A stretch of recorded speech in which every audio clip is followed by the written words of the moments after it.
Isang araw, may isang tao na naglalakbay mula sa Jerusalem patungong Jericho. Habang naglalakad siya sa daan, sinalakay siya ng mga tulisan. Pinagsamantalahan siya at iniwan sa tabi ng daan, sugatan at natatakot.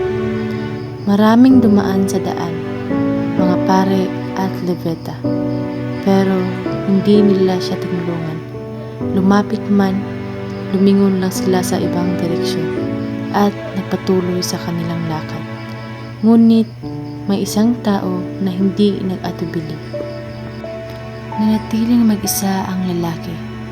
Natatakot siya pero hindi siya nawala ng pag-asa.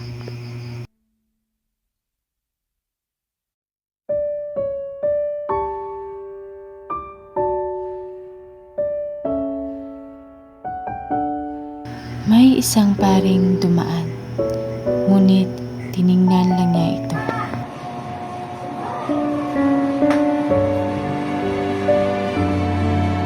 May sugat ang tao. Pasensya na, wala akong oras ngayon.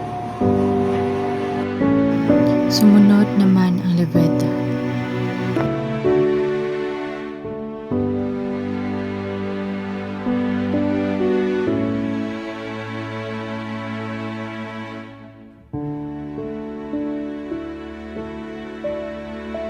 Kahit maraming tao ang dumaan, walang napapakita ng kabutihan. Ang sugatang tao ay nanatiling mag-isa at naghihirap. Ngunit may pangatlong dumaan, isang Samaritano na kadalasang kinainisan ng mga Hudyo.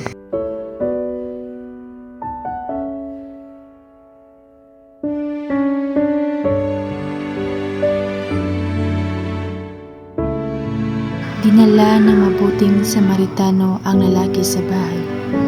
Pinangalagaan siya, nilinis ang sugat, at binigyan ng pagkain. Inalagaan niya hanggang gumaling ang sugat ng lalaki.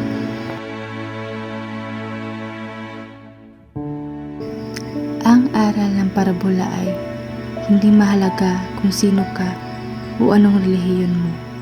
Ang mahalaga ay ang tumulong sa taong nangangailangan. Ang mabuting Samaritano ay hindi naghihintay ng kapalit. Hindi rin niya tiningnan ang pagkakaiba ng taong tinulungan niya.